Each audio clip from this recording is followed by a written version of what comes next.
الحمد لله وحده والصلاة والسلام على من لا نبی بعده اما بعد۔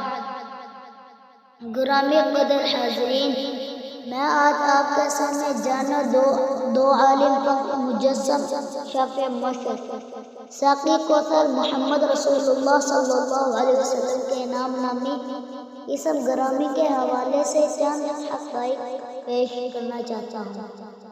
پہلی بات یہ ہے کہ عرب میں یہ نام مشہور نہیں تھا، لیکن جیسے فرشتے کی بشارت سے حضرت حجرہ نے بیٹے کا نام اسماعیل رکھا، جیسے حضرت مریم نے بیٹے کا نام یسوع رکھا، ایسے ہی سیدہ آمنہ رضی اللہ تعالیٰ عنہ نے فرشتے کی بشارت سے اپنے بیٹے کا نام محمد رکھا۔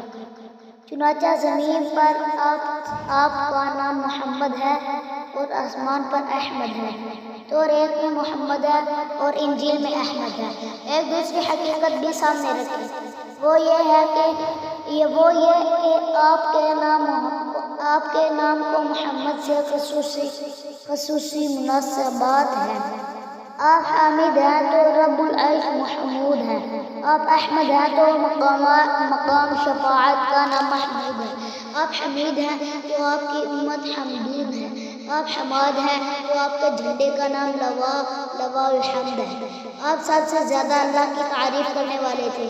آپ نے دنیا کے اربوں خربوں نیلوں قدموں انسانوں کو اللہ تعالیٰ کی تعریف پر لگا دیا، لہٰذا اب آپ حامد بھی ہیں، حماد بھی ہیں، حمید بھی ہیں، محمود بھی ہیں، محمد بھی ہیں، احمد بھی ہیں۔ عربی لغات میں محمد کا ایک معنی یہ بھی لکھا ہے کہ جس میں ساری اچھی خصلتیں جمع ہو گئی ہیں۔ میرے نبی صلی اللہ علیہ وسلم کی سیرتیں پڑھائیں، نبوت ملنے سے پہلے کی زندگی کا مطالعہ کیا جائے، نبوت ملنے کے بعد کی زندگی پر نظر ڈالیں، مکی زندگی کا جائزہ لیا جائے، مدنی زندگی کو پڑھائیں۔ آپ کے بچپن کو یاد ہے، آپ کے بچپن کو دیکھیں، جوانی کو دیکھیں، آپ کو شوہر کی حیثیت سے دیکھیں، بچوں کے باپ کی حیثیت سے دیکھیں، زمانہ امن میں دیکھیں۔